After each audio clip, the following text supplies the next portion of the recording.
안녕하세요. 매일매일 습관처럼 매일행정법 정인영입니다. 자, 오늘은 3월 17일입니다. 17일. 자, 17일 날 왔으니까 또 월요일이 왔습니다. 좀 쭉쭉쭉 가셔야죠. 이번 한 주도 여러분과 함께하는 매일행정법이 되길 계속 저도 노력하겠습니다. 자, 매일행정법 하루에 한 문제 10분 정도 안 되는 시간일 때도 있고 약간 길 때도 있지만 여러분의 어찌됐든 행정법을 주기적으로 항상 자, 골고루 여러 문제를 다뤄서 업그레이드는 못하더라도 유지를 할 수 있는 이상의, 물론 업그레이드가 되면 좋죠. 이렇게 해갖고 진행하도록 할게요. 매일매일 습관처럼 매일행정법 3월 17일 정인영과 함께하는 오늘의 문제는 소방간부 문제, 행정의 하자 문제요. 취소, 무효 살펴볼게요. 저번에 하자에 관한 설명으로 옳지 않은 것은 기본적으로 하자 그러면 다 아실 거예요. 행정, 행위, 처분 이렇게 같이 보는 견해가 있지만 그래도 학문상 개념으로 이렇게 그다음에 뭐 좁은 의미, 학제상, 한방 뭐 굉장히 엄격한 의미로 본다면 행정행위라는 개념하고 처분이라는 개념은 좀 구분하자는 논의가 있지만 기본적으로 아무런 말이 없으면 그냥 처분의 하자, 행정의 하자 이렇게 같이 본다는 거. 그럼 우리 한번 살펴볼게요. 행정행위, 행행 또는 행정행위. 오전부터 실수를 하네요. 자, 행정행위. 자, 일반적으로 아무런 말이 없으면 그냥 처분 등과 같이 볼게요. 하자. 하자는 다른 말로 요건을 갖추지 못했다 해서 위법 이렇게도 얘기하죠. 자, 기본적으로 그러면 행정위가 갖춰야 될 요건이 뭐냐? 일단 행정위는 법률 요건, 법률 유보. 그 다음에 자, 권리의 변동을 일으키는 효과를 일으켜야죠. 변동 그러니까 효과를 일으켜야죠. 이렇게 보시고 그 다음에 처분 등보다 엄격히 보면 좁은 개념이에요.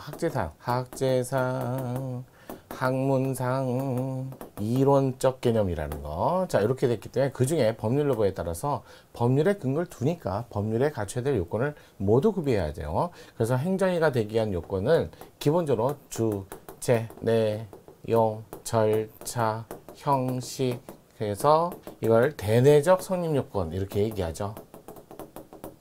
자, 이 상태에서 요거를 외부에 표시할 것까지 요구합니다. 표시할 것까지 요구하죠. 그 표시가 상대방에게 도달주의 요걸 선택하고 있다. 자, 그래야 공식적인 방법에 의해서 도달을 해야 그러면 자, 기본적으로 철회나 취소가 불편하게 되는 거죠. 공식적인 방법에서 도달을 한다면 철회, 취소가 제한을 받는다 이렇게 표현을 해요. 비교 경량. 자, 그러면 상대방에게 도달하기 전까지는 철회, 취소가 가능하죠. 하지만 도달하고 나서는 철회, 취소가 어렵게 된다는 거예요. 제한을 받는다는 거예요. 그 다음에 외부의 표시에 대해서 요거를 외부적 성립 요건. 자, 그 다음에 도달을 해야만 효력이 발생한다 해서 이걸 효력 요건이라고 하죠.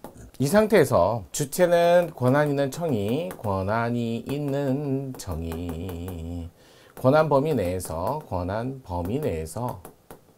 내에서 정상적 의사 절차를 거쳐야죠. 의사를 갖고, 의사가 있고, 이런 상태에서, 요 세 가지 요건. 내용은 확정, 실현 가능한, 적법한, 일반 원칙을 다 지키는 타당 이렇게 타당할 것까지 요구하고요. 절차는 행정절차법상 사전 절차, 물론 사후 절차도 거쳐야 될 때도 있어요. 자, 그 다음에 형식은 일반적으로 별도의 특별한 형식을 갖고 있습니다. 자, 일반적으로 일정한 형식이 있다. 자, 문서로하면 좋죠. 일반적으로 문서로하다. 그래서 행정절차법에 문서로 할 것도 요구합니다. 자, 그다음에 외부에 표시를 합니다. 표시. 아예 내 맘 알지. 표시를 해야죠. 알죠. 어떻게 표시를 안 하면 모르죠. 그래서 이렇게 하고 도달까지. 그러면 표시가 안 되면 효력이 없는 거고 도달이 안 돼도 효력이 없어요. 외부에 표시가 안 되는데 어떻게 효력을 줘요? 그러다 보니까 요 표시가 안 됐다라고 말을 할 때는 기본적으로 요 표시가 안 됐다. 요 표시나 도달이 안 됐다. 이렇게 되면 기본적으로 요게 흠이 생기면, 요게 결함이 생기면, 또는 하자가 있으면 일반적으로 무효라는 하자로 봅니다. 사유에 해당되는 하자로 보고. 자, 기본적으로 주체나 내용상 하자가 생기면 실현이 불가능하다. 권한이 없는 자가 했다. 대부분 요것도 무효 사유에 해당되는 거고요. 자, 하지만 요거죠. 기본적으로 자, 요거 절차나 형식상 하자는 일반적으로 취소 사유로 간다는 거. 이렇게 해서 정리를 좀 하셔야 될 것 같아요. 무효 사유로 가는지 취소 사유로 가는지 일반적이에요. 일반적. 그런데 이제 구체적 사례를 보는 거죠. 거기다가 여기 절차나 형식이 원래 취소 사유인데 여기서 무효 사유를 찾을 수 있다면 그건 굉장히 중요한 내용이겠죠. 여기서 무효가 되는 거 환경, 영향, 평가, 대상 사업임에도 사업. 근데 전혀 거치지 않았다. 그럼 무효죠. 거쳤는데 정당성, 객관성을 상실했다. 그러면 이거는 취소 사유로 가는 거죠. 이걸 암기하죠. 그 다음에 과세전, 적부심사. 요걸 거치지 않았다. 그러면 무효로 가는 거죠. 이렇게 기본적으로 좀 찾아보셔야 될 것 같습니다. 자, 이렇게 갖고 하고요. 또 주체하자. 또 내용 실현 불가능한 거. 옆집 아저씨 물건 압류하면 안 되죠. 또 돌아가신 분한테 세금 부과하면 안 되죠. 이런 것도 있잖아요. 특히 경찰청장이나 서장의 권한인데 경찰청 명의로 하면 그것도 무효죠. 그래서 기본적으로 이렇게 내용이 무효되는 거, 주체가 무효되는 거 많이 나오니까 보시고요. 특히 절차당하자에서 대표적인 게 징계 절차에서 당사자에게 의견 청취 절차를 거치지 않았을 때 그거는 아예 국가공무원법 13조 2항에 무효라는 명문의 규정도 있어요. 이런 게 이제 하자고 뭐 하자야 뭐 행정의 특별한 특성, 특별한 효력하고 좀 다른 개념이죠.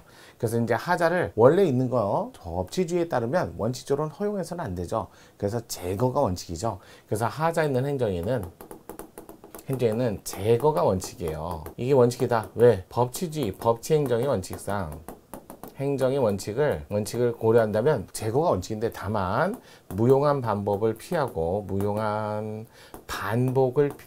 피하고 그 다음에 어차피 뭐 제3자 피해도 없어요. 그러니까 법치주의 반하지 않는다면 이렇게 표현을 하죠. 법치행정에 반하지 않는다면 그렇다면 뭐 괜히 뭐 제거할 필요가 없잖아요. 그럴 때 예외적으로 유지하는 방법이 있다는 거예요.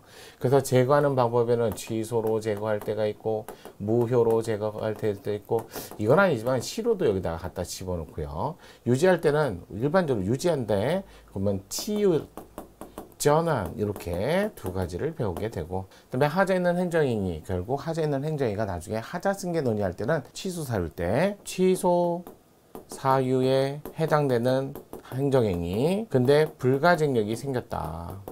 그럴 적에 여러 행정위가 자 이렇게 나왔을 적에 하자 승계도 여기서 논의하는 거죠. 승계 이거는 헌법 27조 재판 청구권의 취지를 고려해 볼 때 한 번의 기회 재판을 청구할 수 있는 재판 청구에 기회를 줘라 라는 취지를 고려해 볼 때 그래서 예외적으로 어떻게 보면 이거 패자부활 수준이잖아. 하자 승계 논의 이런 것까지 이제 하자하고 관련돼서 논의를 하죠. 그래서 오늘 문제는 이쪽 취소하고 무효 사유의 구분 이 정도 나온 문제인 것 같아요. 살펴보도록 할게요. 옳지 않은 것은 자 운전면허 효력에 정지처벌을 할 권한이 없는 음주운전 단속 경찰관이 경찰서장이나 청장 원래 청장에서 서장에게 위임된 사무인데 근데 그걸 경찰관이 자신의 명의로 했다? 대행은 할 수 있어도 자신의 명의로 해서는 원칙적으로 안 되죠. 무효인 처분에 해당된다. 맞죠? 두 번째 선행처분 후행처분 서로 독립해서 별개의 효과를 목적으로 하는데 이럴 때는 원래 하자 승계가 안 돼요. 다만 그건 취소 사유 때 문제죠. 서로 다른 목적일 때 서로 다른 효과를 그러면 안 되는데 다만 당연 무효라면 자 이거 대표적인 게 이런 판례가 있었어요.